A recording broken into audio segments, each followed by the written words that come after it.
Good day everyone, my name is Mark John Moel Lokay from BIT2R Electronics Set A. So this is my final project software repair and ang brand niya is Huawei and yung kanyang model is Y7A. Ang problem or i-repair natin sa mobile phone na to is i-hard reset natin siya or format data since nakalimutan natin yung kanyang password or lock screen password, and para na din ma-refresh yung kanyang operating system.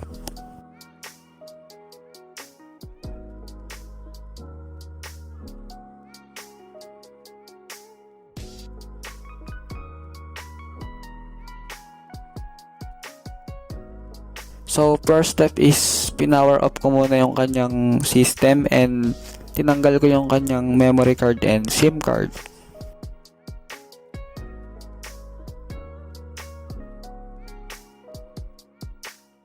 So after ko siya i-power off and tanggalin yung memory and SIM card is press ko yung kanyang volume up and power button para ma-hard reset na natin.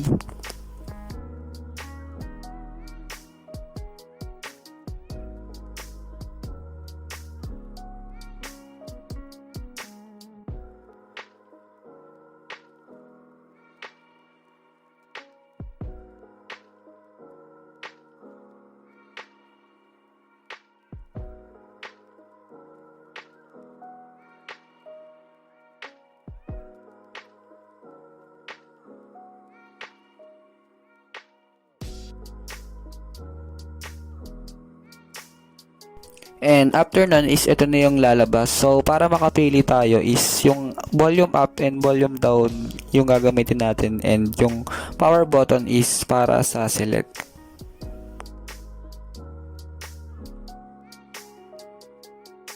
And dito is sinelect ko yung clear data since ipo-format ko siya.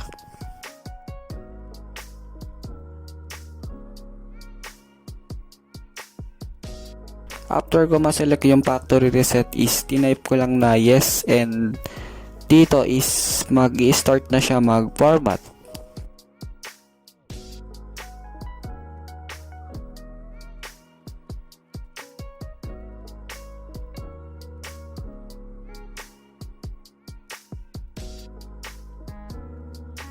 And after niya mag-factory reset is nag-back uli ako and ni-restart ko lang siya.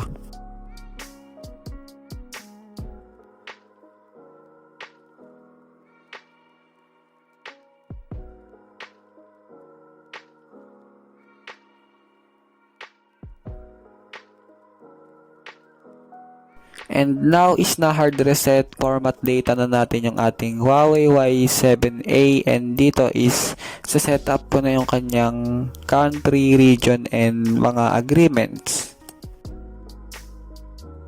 And na-erase na rin yung kanyang password or lock screen password, and na-refresh na rin yung kanyang operating system.